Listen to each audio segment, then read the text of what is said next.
వాళ్ళ దేశానికి నడిపించి వాళ్ళని నేను ఆదరించి వాళ్ళని నేను మేపుతాను అన్నాడు. కాబట్టి దేవుడు మనని ఆదరించే దేవుడు, సమృద్ధినిచ్చే దేవుడు, మనకు ముందు నడిచే దేవుడు, మన జీవితంలో గొప్ప కార్యాలు చేసే దేవుడు. ఆ దేవుడిని నమ్మిన మనం ప్రియమైన దేవుడు బిడ్డలారా ఎలా ఉండాలంటే దేవుని చిత్తాన్ని తెలుసుకుని ఆయన్ని ప్రేమించి మంచి గొర్రెలుగా, మంచి కాపరిగా మనం ఉండాలి. మంచి గొర్రెలుగా ఉండాలి, మంచి కాపరిగా ఉండాలి. ఆయన అప్పచెప్పిన సంఘంలో స్థిరంగా ఉండాలి.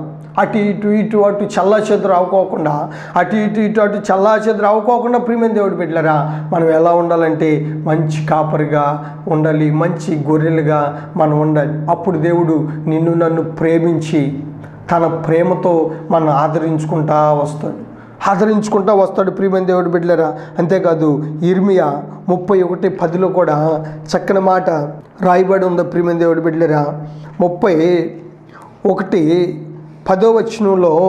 రాయబడి ఉంది, జనులారా యెహోవా మాట వినుడి, దూరమైన ద్వీపములోని వారికి దాన్ని ప్రకటించుడి.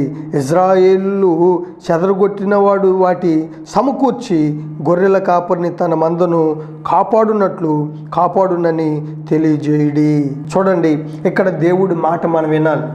దేవుడు మాటకు లోబడితే ప్రియమైన దేవుడు బిడ్డలారా చల్లాచెదురైపోయిన మన జీవితాలని ఆయన సమకూరుస్తాడు.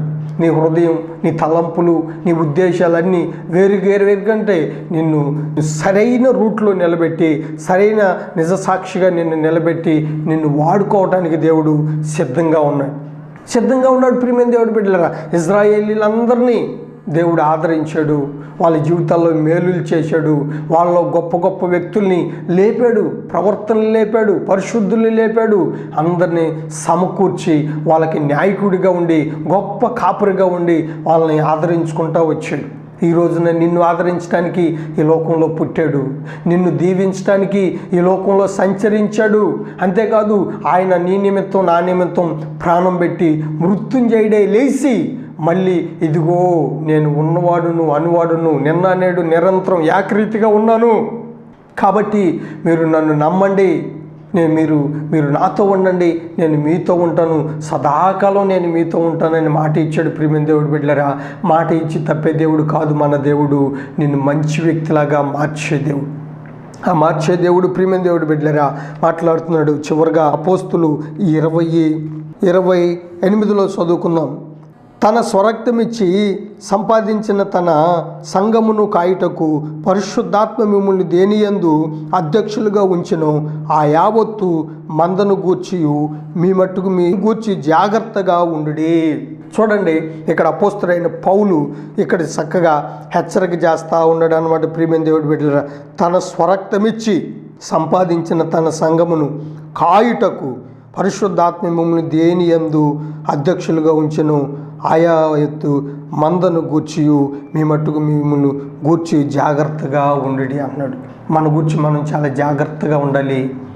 దేవుని సన్నిధిలో మనకు అప్పచెప్పిన పనిని నెరవేర్చాలి. దేవుడు తన స్వరక్తం ఇచ్చి సంఘాన్ని ఏర్పాటు చేసుకున్నాడు. ఆ సంఘంలో ఏ పని నీకు అప్పచెప్పాడో ఆ పని నమ్మకంగా చేయాలి. మన గురించి మనం చాలా జాగ్రత్తగా ఉండాలి.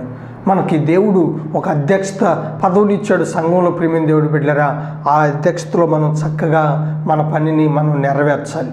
అప్పుడు దేవుడు నిన్ను చూసి మెచ్చుకుంటాడు.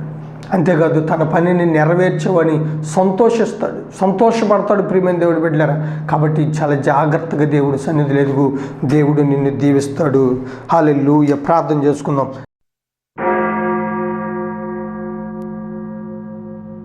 Hallelujah. Recout, rebel the men, position, stands of the Holy Spirit నా తండ్రి.